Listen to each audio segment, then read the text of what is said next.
Hi everybody, well, I say it's a risky thing to do, and of course, I don't take my own advice, and I booked the riskiest cruise you can book. In fact, I booked 2 of them.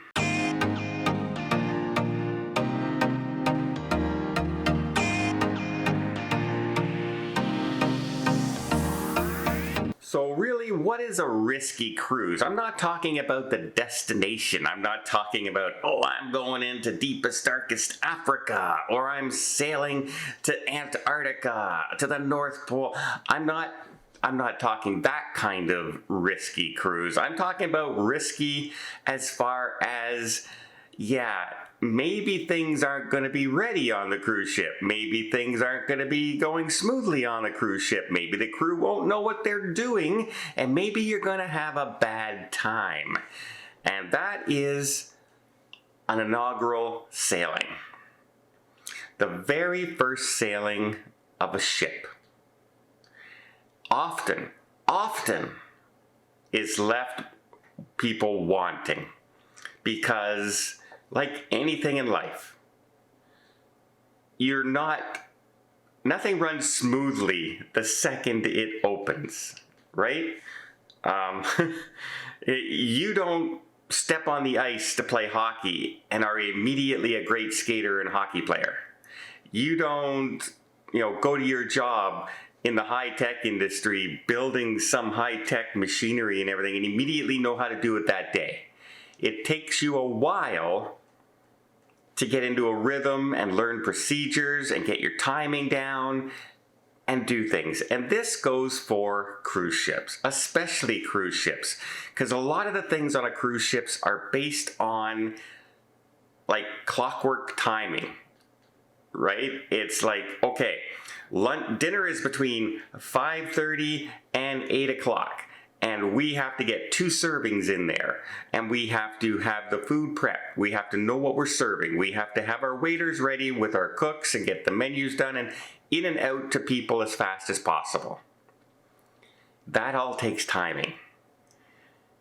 It's not a real easy thing to do. Food service is one of the hardest things to do on the cruise ship, yet I would say it's probably the most important. Right?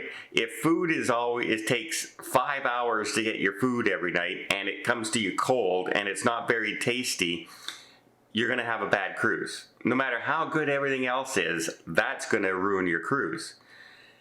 And that takes time. Even smaller restaurants can take time to get things ready.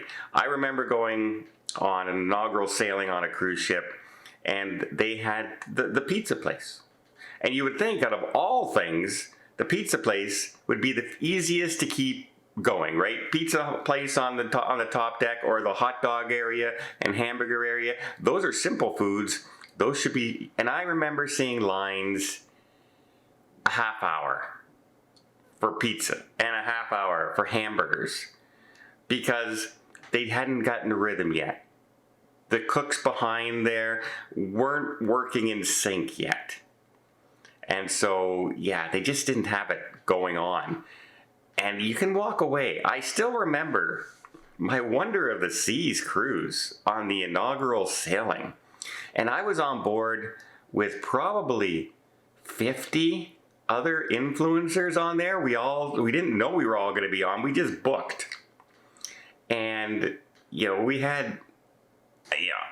Ben and David were on. Tony was on. We had Life Well Cruised is on. We had JJ Cruise. We had a ton of people were all on board. And we all walked away saying the exact same thing. This ship will be great when it starts, when it's ready. Because nothing was ready. The very hyped, amazing, intense aqua water show on the Wonder of the Seas ship was a 20-person, all-female, intense new show they were putting out. Well, we saw about 10 minutes of it. Out of a 45, 50-minute show, we saw 10 minutes of it because they hadn't had time to rehearse yet. They brought on a juggler, they brought on a couple other acts in there, but yeah, we saw 10 minutes of one of the, I would probably put it up there with the best aqua show Royal Caribbean has, now that I've seen it in full production. It's amazing. It was a lot of fun. They are going, and it's a lot of action, a lot of diving. It was a lot of fun watching that aqua show. But I'll tell you, that first one was kind of boring because it wasn't boring for 10 minutes, put it that way. And then they had 2 shows, but we only got to see one because the other show wasn't ready yet in the theaters. And I'm a Broadway show guy. So if you don't have your Broadway shows on your cruise ship, I'm thinking maybe I don't want to go. Because that's one of the reasons I love cruising. I love the free entertainment at night. And for me, I want to see the big dance productions. That's the thing that I really like. I don't care if they're just singing random songs and having dance numbers during it. I enjoy that stuff. A lot of people like other things, but that's one of the things I enjoy. And if you only have one, and the big one that I wanted to see, especially because it was part 2, it was Effectors 2, and I really liked Effectors 1.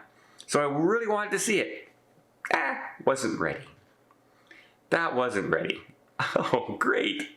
Thanks so much. I guess we just won't do that. And then we go to the ice skating show, which the dancers and figure skaters were really good. Trouble is, none of their props had arrived yet. So they basically just had skating. They went out and skated with no props, which really takes away from the show, if you think about it. A lot of the costumes and the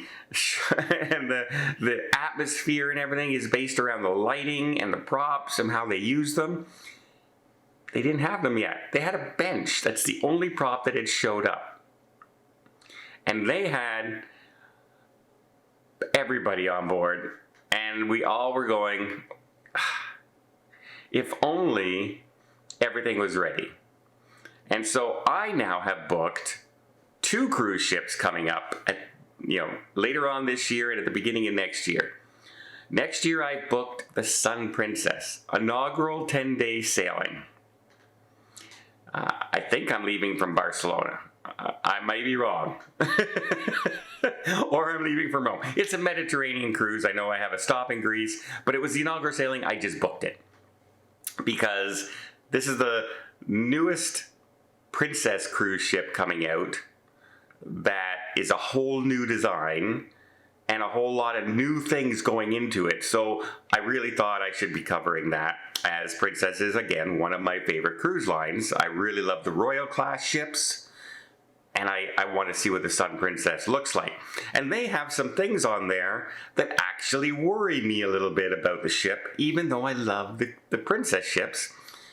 And imagine going on these ships and they're not ready. I would be very disappointed. But they have an all-new entertainment area that's a circular round stage, and I'm not a fan of the circular round stage. You better put on some great shows in there, because and everyone should be able to see these shows.